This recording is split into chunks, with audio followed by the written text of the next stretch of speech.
3 years of marriage. 3 years of waiting for a man who never came home. Tonight, Amelia Carter stands alone in her penthouse bathroom, staring at two pink lines that will change everything. But when she finally tells her husband about the baby growing inside her, his response will shatter what's left of her world. One rainy night, one chance encounter, one dangerous man who offers her a way out. This is the story of a woman who disappeared from her own life and found something far more powerful waiting in the shadows. If you're ready for a story about second chances and forbidden protection, stay with me until the end. Hit that like button and comment your city so I can see how far this story travels.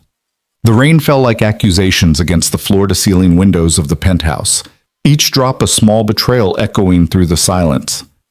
Amelia Carter stood motionless in the center of the living room, her phone clutched in one hand, the screen dark and unresponsive to her needs.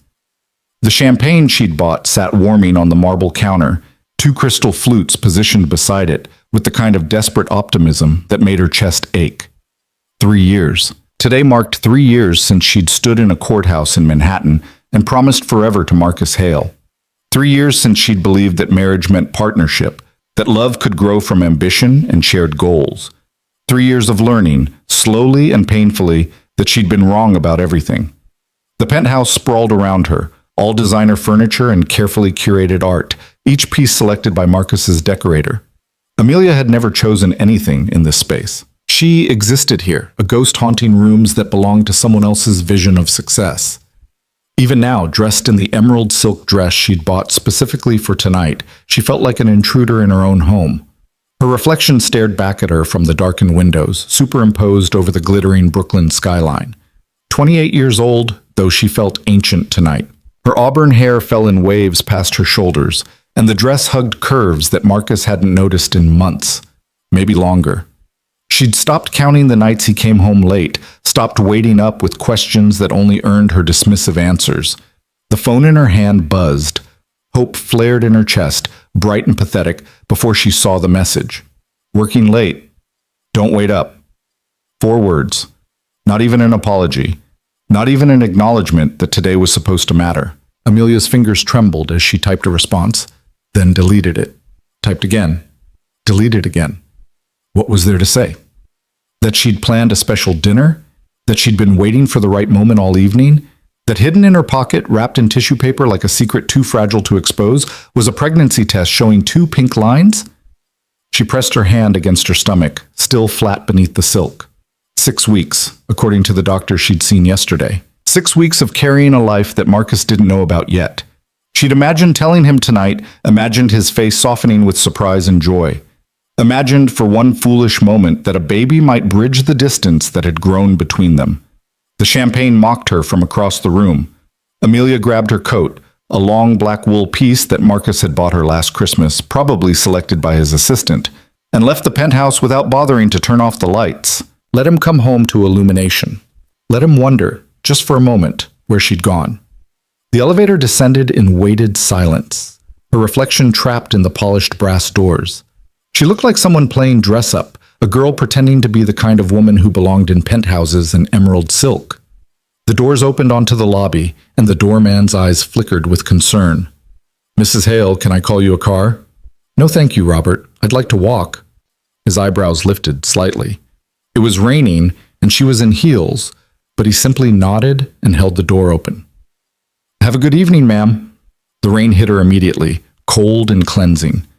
Amelia walked without direction, her heels clicking against wet pavement, the city lights blurring through the downpour.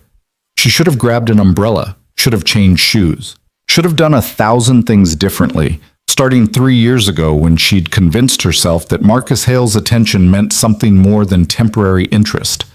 They'd met at a corporate gala, back when Amelia was fresh out of Columbia with a degree in financial analysis and dreams of making a difference. Marcus had been magnetic that night, successful, confident, 12 years her senior and impossibly sophisticated. He'd listened when she talked about market trends and economic policy, had seemed genuinely impressed by her insights. For 6 months, he'd courted her with the same intense focus he applied to business deals. She'd mistaken that focus for love. The wedding had been small, pragmatic. Marcus didn't believe in extravagant ceremonies, and Amelia had no family to invite anyway. Her parents had died in a car accident during her sophomore year of college, leaving her alone in the world except for a few distant cousins she'd lost touch with. Marcus had seemed like an anchor, someone stable and established who could give her the family she'd lost. Instead, he'd given her isolation wrapped in luxury. Amelia found herself in front of a restaurant, warm light spilling from its windows onto the rain-slicked street. Bella Notte, the sign proclaimed in elegant script. Through the glass, she could see white tablecloths and flickering candles, couples leaning close in conversation. The kind of intimate dinner she'd imagined having tonight. She pushed through the door before she could talk herself out of it. The hostess looked up with a professional smile that faltered slightly when she took in Amelia's rain-soaked appearance. "Good evening. Do you have a reservation?" "No, Amelia's voice cracked. She cleared her throat, forced strength into it. "Just me. Table for one, if you have it." Something softened in the hostess's expression. "Of course. Right this way." She was led to a small table near the back, tucked into a corner that felt both private and lonely. Amelia ordered wine before remembering she couldn't drink it, then changed it to sparkling water with a tight smile. The hostess didn't comment on the substitution, for which Amelia was grateful. The restaurant hummed with quiet conversation and classical music. Amelia sat with her back straight, trying to look like someone who chose to dine alone on their anniversary. Someone confident and independent rather than abandoned. Her coat dripped onto the floor. Her hair hung in damp strands. She'd never felt more pathetic. "Excuse me." The voice was deep, touched with an accent she couldn't quite place. Italian, maybe, smoothed by years in America. Amelia looked up and found herself staring at a man who made the air shift around him. He was tall, well over 6 feet, with dark hair swept back from a face that could have been carved from marble. Sharp cheekbones, a strong jaw, and eyes so dark they appeared black in the candlelight. He wore a charcoal suit that fit him perfectly, the kind of tailoring that cost more than Amelia's monthly salary. But it was his presence that struck her, a quiet intensity that suggested power held carefully in check. "I apologize for the intrusion," he said, his voice measured and precise. "But you dropped this outside." He held out his hand. In his palm lay the pregnancy test, wrapped in its tissue paper that had come partially undone in the rain. Amelia's heart stopped. Heat flooded her face as she snatched it from his hand, shoving it into her purse with trembling fingers. "Thank you," she managed, not meeting his eyes. She expected him to leave, to return to whatever table he'd come from with a story about the crazy woman dining alone. Instead, he remained standing there, his dark eyes studying her with unsettling focus. "Forgive me," he said quietly, "but you look like someone who has recently received very bad news." Amelia let out a sound caught between a laugh and a sob. "Is it that obvious?" "Only to someone who has learned to read people." He paused, then gestured to the empty chair across from her. "May I?" Every instinct told her to say no. She didn't know this man. He'd seen her pregnancy test, witnessed her humiliation.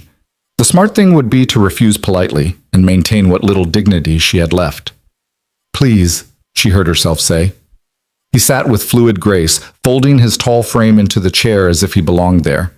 Up close, she could see the fine lines around his eyes, the silver threading through his dark hair at the temples. He was older than Marcus, maybe mid-40s, but he wore it differently. Where Marcus's age made him feel distant and paternal, this man's maturity suggested depth and experience. "Dante Moretti," he said, offering his hand across the table. "Amelia." She shook his hand, surprised by the warmth of his grip, the calluses that suggested he was more than just another corporate executive. "Amelia Carter." She'd hesitated before using her maiden name, the name she'd kept for work while becoming Mrs. Hale everywhere else. But tonight, she didn't want to be Mrs. Hale. Mrs. Hale was the woman whose husband forgot their anniversary. Mrs. Hale was invisible. "It's a pleasure to meet you, Amelia, though I wish the circumstances were happier." Dante's eyes never left her face, and there was something in his gaze that made her feel seen in a way she hadn't experienced in years. "You're dining alone on a night like this.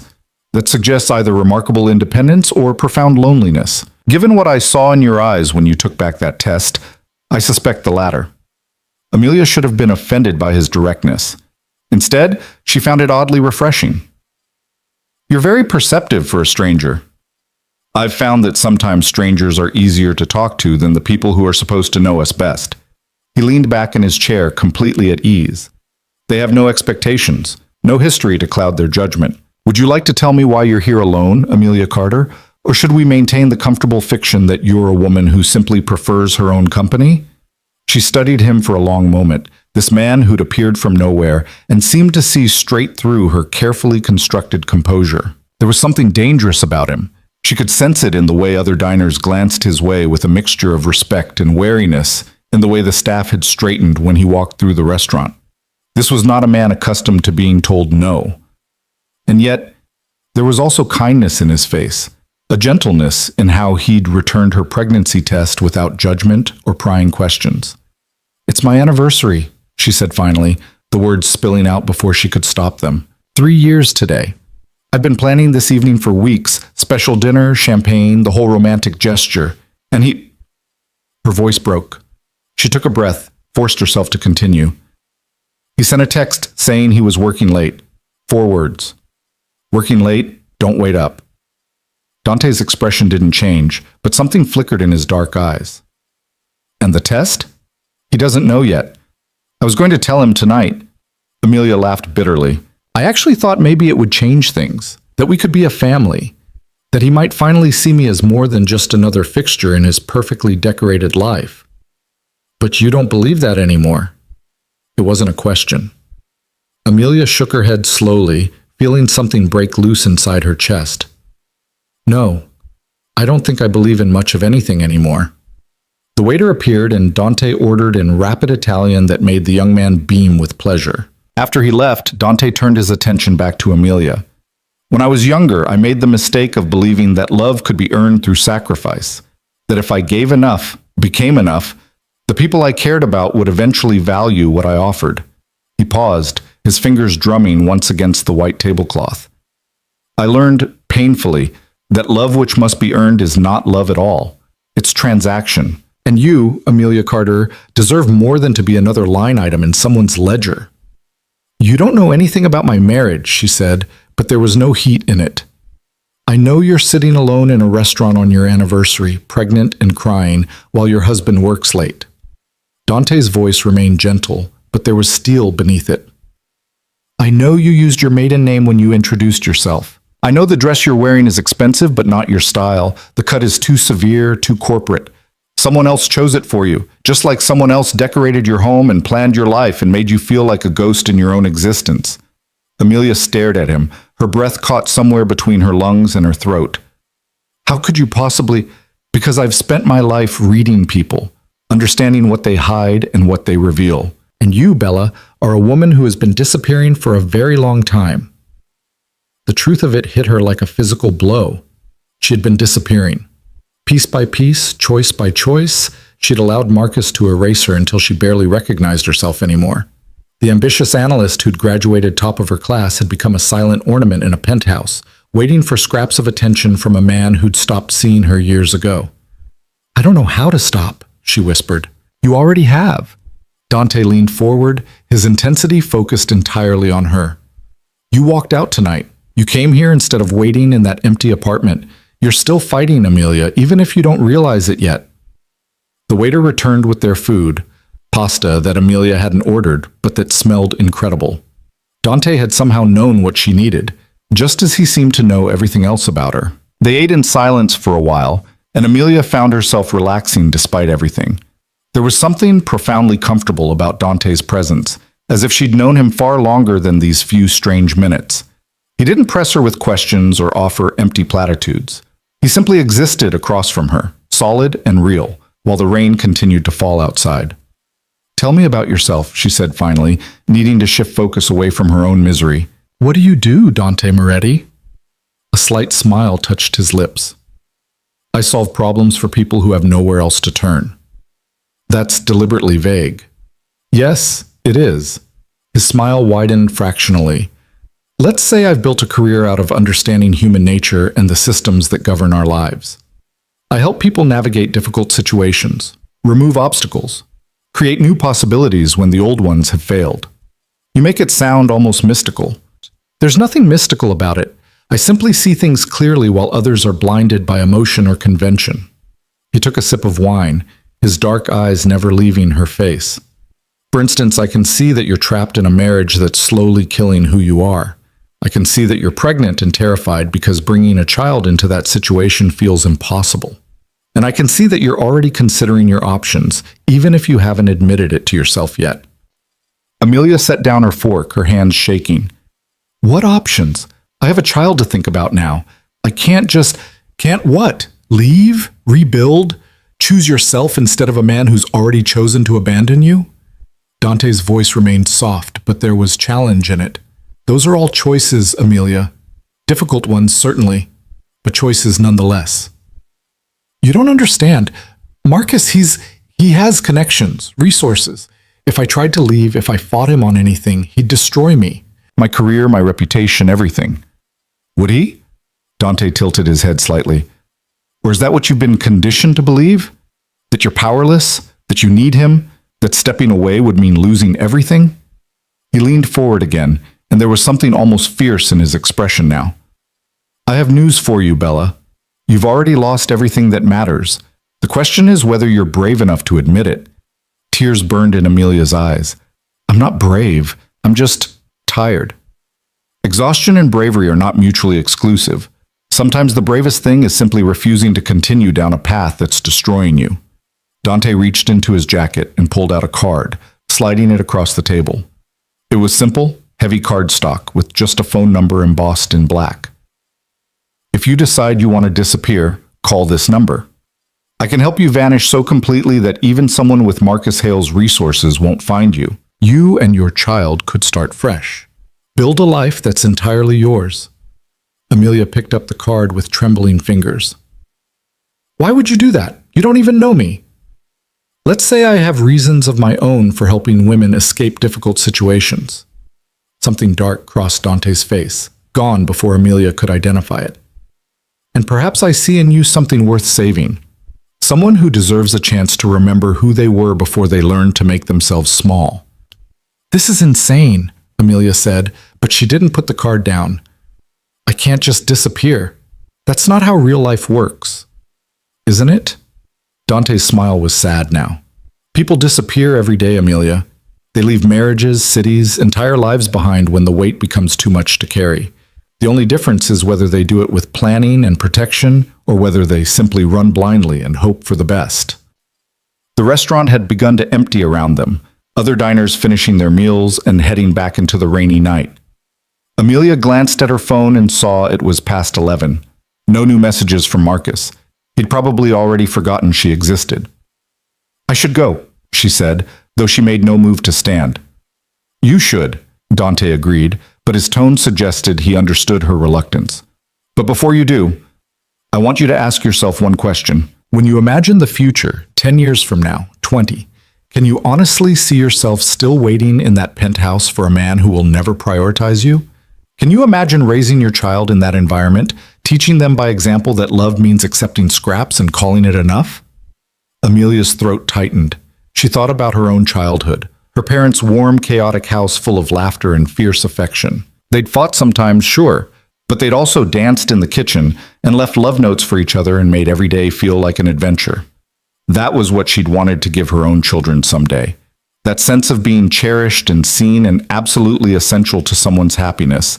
Marcus would never give her that. She'd known it for a long time, probably since the first year of their marriage, when his attention had shifted from her to the next business deal, the next acquisition, the next thing he could control and perfect. I can't think about this right now, she said, standing abruptly. The room tilted slightly, and Dante was there immediately, his hand steadying her elbow. Easy, he murmured. When did you last eat? I don't remember. This morning, maybe? The pasta had been the first real food she'd had all day, she realized. She'd been too nervous about the evening to eat lunch. Dante's jaw tightened. Let me take you home. You shouldn't be walking in this weather. I can manage. I'm sure you can. You've been managing for 3 years, haven't you? Managing and surviving and pretending everything is fine. His hand was still on her elbow, warm and solid. But just this once, let someone take care of you. No strings, no expectations, just simple human kindness. Amelia wanted to refuse, wanted to maintain the fiction that she was fine, that she could walk back to her empty penthouse in the rain and face whatever came next alone. But she was so tired of being alone, so tired of pretending she didn't need anyone. "Okay," she whispered. Dante's car was waiting outside, a sleek black sedan with a driver who appeared the moment they stepped onto the sidewalk, umbrella already open. The man's eyes flickered to Amelia with professional neutrality, taking in her bedraggled appearance without comment. "Mrs. Carter needs to go home," Dante said, opening the car door for her. "I'll follow in my own vehicle." "You don't have to," Amelia began, but Dante cut her off with a gentle smile. "I know I don't have to. I want to. Humor me, Bella." She slid into the car and Dante closed the door with careful precision. Through the tinted window, she watched him speak quietly to the driver, saw the man nod with the kind of deference that suggested Dante was someone important, someone powerful. The drive to her building took 15 minutes through rain-slicked streets. Amelia sat in silence, the pregnancy test heavy in her purse, Dante's card burning against her palm. She should throw it away, should forget this entire strange evening and focus on her marriage, on trying to make things work with Marcus. But even as she thought it, she knew she wouldn't. Something had shifted tonight, some fundamental understanding of herself and her life. Dante had named the things she'd been too afraid to acknowledge. She'd been disappearing. And she was tired of being invisible. The car pulled up outside her building, and Robert opened the door with his usual professional courtesy. "Mrs. Hale, I hope you had a pleasant evening." "Thank you, Robert." Amelia stepped out, and a second car pulled up behind them. Dante emerged from the passenger seat, and she saw Robert's eyes widen fractionally before his expression smoothed into neutrality again. "Mr. Moretti," Robert said, and there was something in his tone, respect touched with wariness, that confirmed Amelia's suspicion that Dante was far more than just a helpful stranger. "Robert," Dante nodded to the doorman, then turned to Amelia. "I'll see you to your door." "That's really not necessary." "Perhaps not, but I'd like to." They rode the elevator in silence, Dante's presence filling the small space with quiet intensity. Amelia was hyper-aware of him beside her, the subtle scent of his cologne, the way he stood with perfect stillness, the sense that he was always watching, always assessing.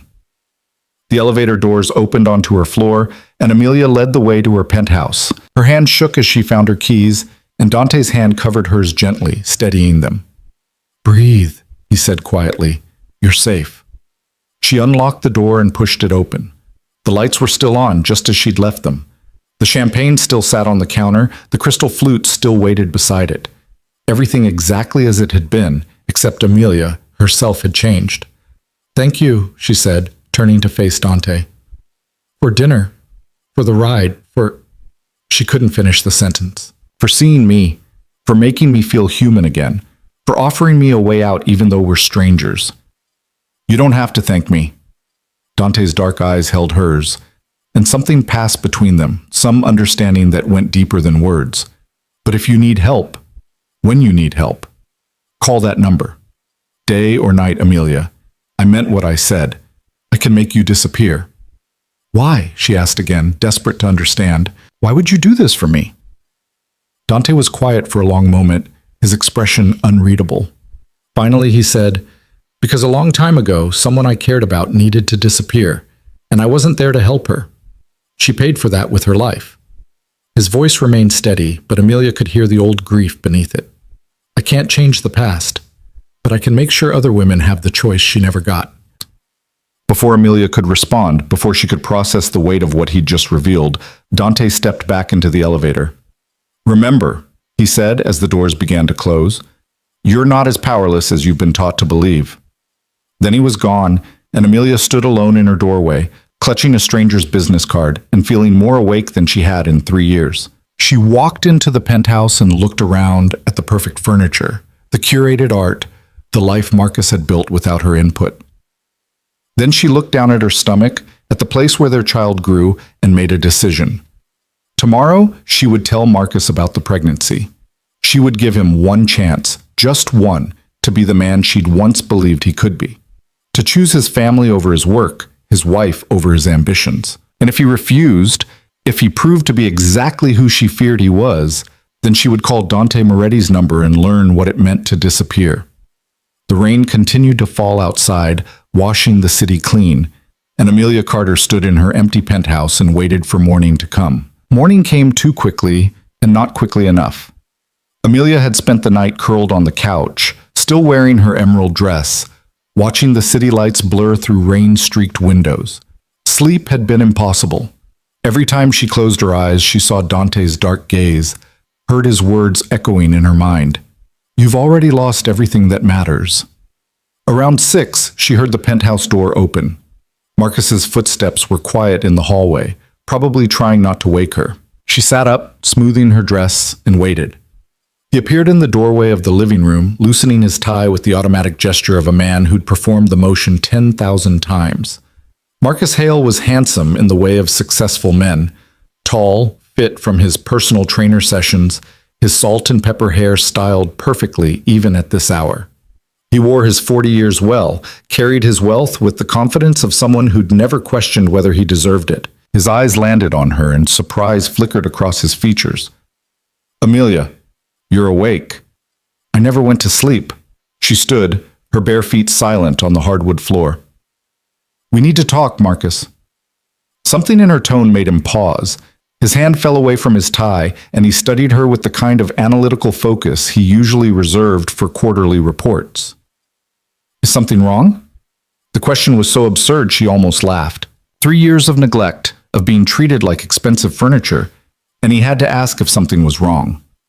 But she swallowed the bitter response and reached into her purse, pulling out the pregnancy test. "I'm pregnant," she said, holding it out to him.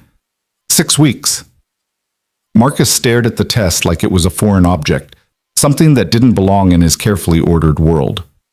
For a long moment, he said nothing. Then he crossed to the bar and poured himself a scotch, despite the early hour. "I see," he said finally, his back to her. "That's all you have to say?" Amelia's voice rose despite her efforts to stay calm. "Marcus, we're having a baby. I hoped." "You hoped what, exactly?" He turned to face her, and the coldness in his expression made her step back. "That this would fix things between us? That a child would somehow make this marriage into something it's never been?" The words hit like physical blows. "What are you talking about?" Marcus took a long drink of scotch, then set the glass down with precise care. "Amelia, let's not pretend. We both know this marriage was a mistake. I was looking for someone who understood my world, someone who could be an asset to my career. You were looking for security after losing your parents. We wanted different things from each other, and we got exactly what we bargained for." "That's not true." But even as she said it, Amelia felt the foundation of her denial crumbling. "I loved you. I thought we could build something real. You loved the idea of me, the stability, the lifestyle, the image of success." Marcus's voice was matter of fact, as if discussing a failed business venture. "And I needed a wife who looked good at corporate events and didn't ask too many questions about where I was or what I was doing. It worked well enough for a while." "Worked well enough?" Amelia's hands clenched at her sides. "Marcus, we're married. We made vows. Vows that neither of us have honored for over a year now." He moved to the windows, gazing out at the morning light breaking over Brooklyn. "You want honesty? Fine. I've been seeing someone else, Melissa from the office. It's been going on for 18 months. The confirmation of what she'd suspected still managed to steal her breath. 18 months. A year and a half of lies, of late nights at the office that weren't really about work. A year and a half of feeling crazy for suspecting, of telling herself she was paranoid and insecure. "Why didn't you just leave?" she whispered. "Divorce is expensive and messy. It looks bad to the board, to investors. And you never pushed for more than I was willing to give, so I saw no reason to rock the boat." He turned back to her, and there was something almost pitying in his expression. "You've been perfectly content to live in this apartment, spend my money, play the role of Mrs. Marcus Hale. What incentive did I have to change the arrangement?" Amelia felt something inside her snap, the final thread of hope that had been holding her together. "And the baby?" Marcus's jaw tightened. "I don't want children, Amelia. I never have. I thought I'd made that clear when we got married." "You said not yet. You said we'd discuss it later." I said what you wanted to hear because it was easier than having the conversation. He picked up his scotch again, drained it. But I'll be direct now. I don't want this child. I won't be a father to it. And if you choose to go through with this pregnancy, you'll be doing it alone. The room tilted. Amelia grabbed the back of the couch for support, her vision tunneling. You're asking me to get an abortion. I'm telling you that if you want to continue this pregnancy, it will be as a single mother. I'll file for divorce, and while I'll pay whatever child support is legally mandated, that's the extent of my involvement. Marcus set down his glass and straightened his tie with brisk efficiency. I suggest you think very carefully about what kind of life you can provide for a child on your own. Your analyst salary won't cover a tenth of what you've grown accustomed to. This isn't about money. Everything is about money, Amelia. The sooner you accept that, the easier your life will be. He moved toward the bedroom, then paused. I have a meeting at 8. I'll be staying at Melissa's for the next few days while you process this. My lawyer will be in touch about the divorce proceedings. Marcus, wait. But he was already walking away, disappearing into their bedroom to pack a bag, as if this conversation had been nothing more than a minor inconvenience in his schedule. Amelia stood frozen in the living room, her hand pressed against her stomach, the full weight of her situation crashing down on her.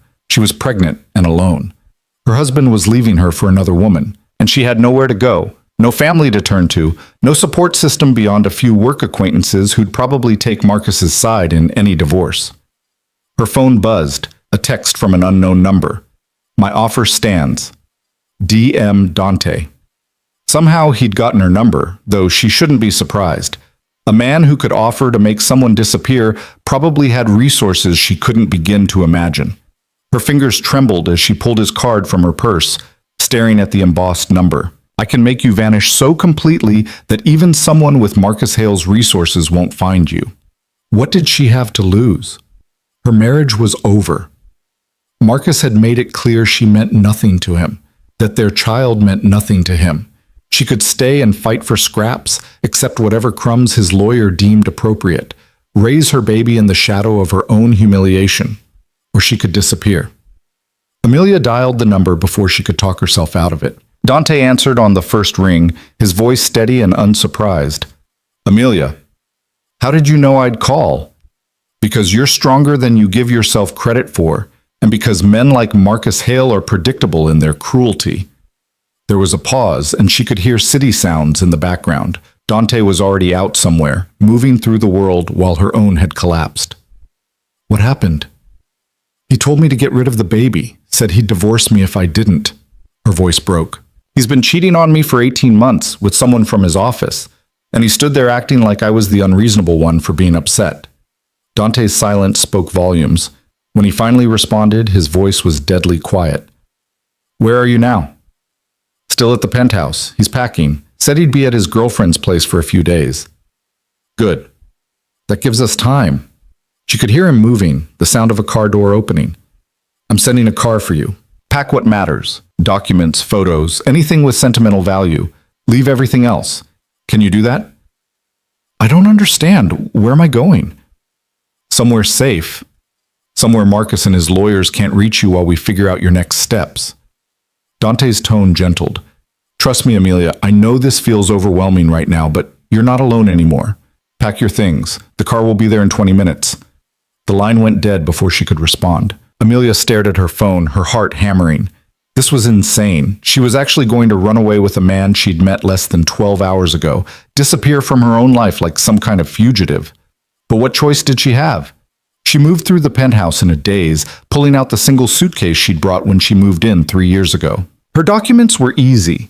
Birth certificate, social security card, passport, all filed neatly in her desk drawer because Marcus insisted on organization. Her laptop went in next, then her phone charger.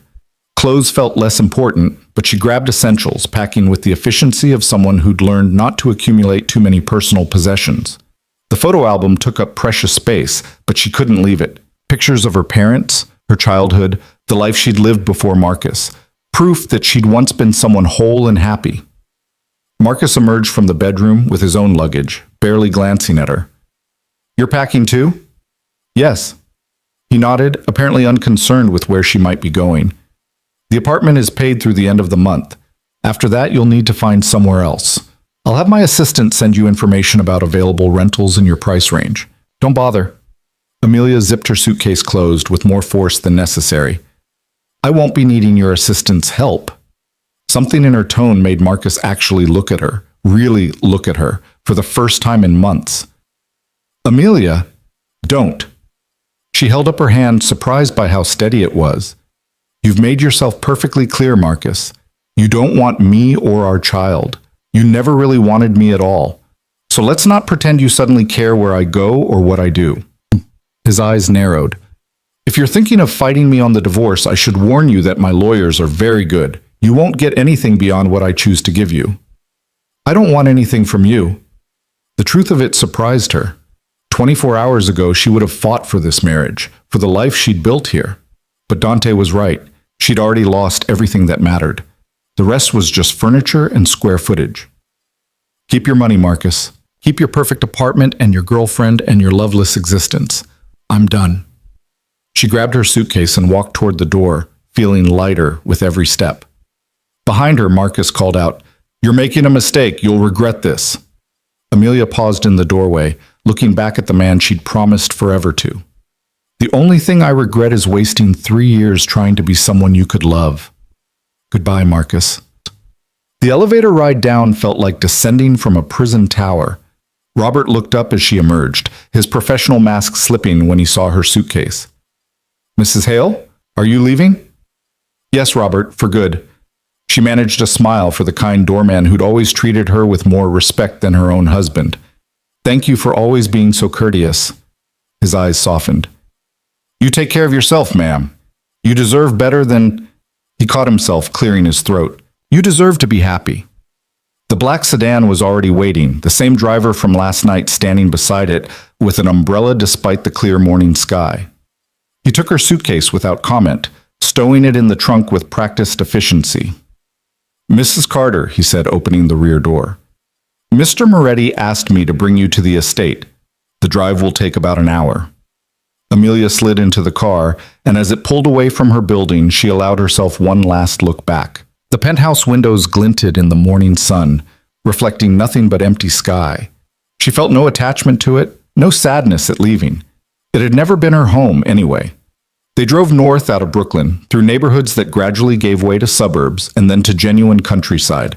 Amelia watched the landscape change through the tinted windows, feeling like she was traveling between worlds. The driver maintained professional silence, allowing her space to process everything that had happened. Her phone buzzed repeatedly. Text from Marcus's lawyer already, a number she didn't recognize that was probably Melissa. Even a message from Marcus himself asking her to reconsider and think about her future. She turned the phone to silent and shoved it in her purse. After an hour, they turned onto a private road marked only by a discreet bronze plaque, Moretti Estate. The driveway wound through manicured grounds, past gardens still green despite the late October weather. The house that emerged from the trees made Amelia's breath catch. It was magnificent. A 3-story stone mansion that looked like it had been transplanted from the Italian countryside. Wide terraces overlooked rolling hills, and she could see the glint of a lake in the distance. This wasn't just wealth. This was legacy, history, power built over generations. The car pulled up to the front entrance where Dante stood waiting, dressed casually now in dark slacks and a black sweater that emphasized his broad shoulders. His expression was carefully neutral, but his dark eyes tracked her movements with that same intense focus she remembered from the restaurant. He opened her door himself, offering his hand to help her out. Welcome, Amelia. This is your home? She stared up at the mansion, feeling impossibly small. One of them, but it's the most secure and privacy is important right now. He gestured toward the entrance where a woman in her 50s stood waiting, her kind face creased with concern. This is Mrs. Chen, my housekeeper. She'll show you to your room and make sure you have everything you need. Mrs. Chen stepped forward with a warm smile. It's lovely to meet you, dear. You look exhausted. Come, let's get you settled. But Amelia didn't move. She looked up at Dante, searching his face for answers to questions she didn't know how to ask. Why are you doing this? You don't know me. I could be anyone. You're a woman who needs help. That's all I need to know. Dante's expression softened fractionally. We'll talk later, once you've rested. Mrs. Chen will take good care of you. He was right. She was exhausted. The adrenaline that had carried her through the confrontation with Marcus was fading, leaving her hollow and shaky. Amelia nodded and followed Mrs. Chen into the mansion, too tired to question or resist anymore. The interior was as beautiful as the exterior, all warm woods and soft lighting, artwork that looked original rather than decorator chosen, spaces that felt lived in rather than staged. Mrs. Chen led her up a curved staircase to the second floor, chattering gently about the house's history and layout. Mr. Moretti's grandfather built this place in the 1950s, she explained, opening a door to reveal a spacious bedroom decorated in soft blues and creams. He wanted somewhere that felt like the old country. The whole family used to gather here for holidays before... She cut herself off, her smile dimming. Well, it's quieter now, but Mr. Moretti keeps it maintained beautifully. The bedroom was larger than Amelia's entire first apartment had been. A king-sized bed dominated one wall, flanked by windows that overlooked the gardens. There was a sitting area with a fireplace, a desk, even a small bookshelf already stocked with novels. The bathroom is through there, Mrs. Chen pointed to a door on the left. And if you need anything at all, just pick up the phone by the bed. It connects directly to the kitchen. Are you hungry? I could bring up some breakfast. Amelia's stomach turned at the thought of food. Maybe just some tea? Of course, dear. You rest now. Things always look better after some sleep. After Mrs. Chen left, Amelia stood alone in the beautiful room, her suitcase by the door, and felt the full weight of what she'd done crash over her. She'd left her husband, left her home, run away with a stranger to hide in a mansion in the countryside like some kind of fugitive or fairy tale princess. This was insane. Her phone buzzed again, and she pulled it out to see 15 new messages. Most from Marcus's lawyer, but one from a number she didn't recognize. I know you left Marcus. We should talk. There are things you need to understand about your husband's business. Things that could help you in the divorce. Jennifer Hayes, federal prosecutor. Amelia stared at the message, her exhaustion momentarily forgotten. Federal prosecutor? What did the federal government want with Marcus? Before she could process this new complication, there was a soft knock at the door. Dante entered carrying a tray with tea and toast, Mrs. Chen hovering behind him looking scandalized that he was serving himself. I can do that, Mr. Moretti. I've got it, Helen. Thank you. He set the tray on the desk, then waited until Mrs. Chen retreated before turning to Amelia. You look like you've seen a ghost. I got a strange text from someone claiming to be a federal prosecutor. She showed him the message, watching his face carefully. Dante's expression didn't change, but something flickered in his eyes. Jennifer Hayes. She's legitimate. Been investigating financial crimes in Manhattan for about 5 years now. Very good at her job. How do you know that? I make it my business to know important people in various fields. He moved to the window, gazing out at the grounds. The question is, why is she contacting you about Marcus? She says there are things I need to know about his business, things that could help me. Amelia sat on the edge of the bed, her legs suddenly unsteady. Dante, what kind of trouble is Marcus in? The kind that gets federal prosecutors involved usually revolves around money, fraud, embezzlement, money laundering. He turned back to her, his dark eyes serious. Did Marcus ever discuss his business dealings with you? Mention clients or partners that seemed unusual? Amelia thought back through 3 years of deliberately not asking questions, of accepting Marcus's explanations about working late and business trips without pushing for details. He kept me separate from his work, said it was better if I didn't worry about the complicated financial stuff. Convenient.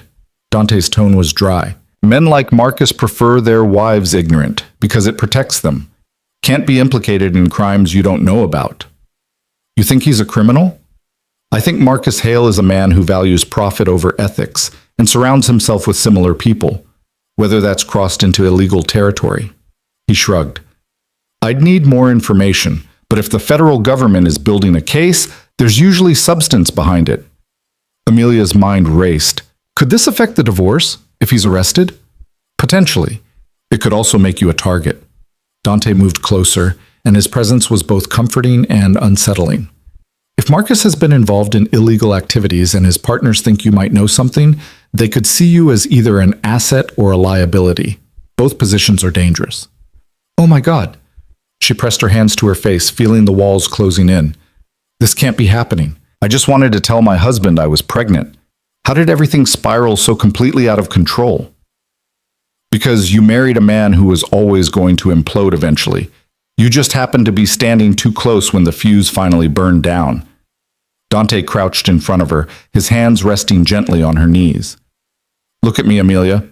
She lowered her hands, meeting his intense gaze. You're safe here, he said quietly. Whatever is happening with Marcus, whatever the federal government wants, you're protected in this house. No one gets past my security. No one threatens what's mine. I'm not yours, she whispered, but there was no heat in it. No, but you're under my protection now, which amounts to the same thing. His hand squeezed gently before he stood. Drink your tea. Try to sleep. This afternoon we'll call Jennifer Hayes and find out exactly what she knows. One crisis at a time, Bella. He left before she could respond, closing the door softly behind him. Amelia sat in the quiet room, surrounded by luxury and safety she hadn't earned, carrying a child whose father didn't want them, and somehow caught up in federal crimes she didn't understand. She should be terrified. Should be planning her escape from this situation too, running back to the familiar disaster of her marriage rather than facing these new unknowns. Instead, she picked up the tea Dante had brought her and took a sip. It was perfect. Exactly the right temperature, sweetened just slightly, bergamot and honey warming her from the inside. Someone had paid attention to how she took her tea at the restaurant last night. Someone had noticed and remembered and cared enough to get it right. Amelia curled up on the window seat, watching the morning sun illuminate the gardens below. And for the first time in 3 years, she allowed herself to imagine a future that didn't include Marcus Hale at all. A future where she and her baby were safe and seen and valued, where love didn't have to be earned through sacrifice and silence. It was a dangerous thought, but then again, she'd already done the dangerous thing by coming here, by trusting a man she barely knew with her safety and her secrets. What was one more risk when she'd already lost everything? Outside, she could see Dante walking the grounds, his phone to his ear, his posture radiating controlled power even at a distance. He moved like a man accustomed to command, to being obeyed without question. She should probably be frightened of him, should question what kind of man had the resources to hide someone from federal investigations and angry husbands. But all she felt was relief. Relief that someone was finally fighting for her instead of against her. Relief that she wasn't alone anymore. Amelia closed her eyes and let herself rest, the tea warm in her hands, the sound of birdsong drifting through the window. Whatever came next, whatever revelations Jennifer Hayes had to share about Marcus's crimes, whatever danger she'd unwittingly walked into, she would face it. But first she would sleep. In a beautiful room in a stranger's house, protected by a dangerous man who'd offered her the one thing Marcus never had, a choice. The future could wait until she was ready to meet it. Amelia woke to shadows stretching across the bedroom floor and the disorienting sensation of not knowing where she was. For a moment, panic flared. The ceiling was wrong, the light was wrong, everything was wrong. Then memory crashed back. Marcus's cold dismissal, Dante's quiet protection, the federal prosecutor's cryptic message.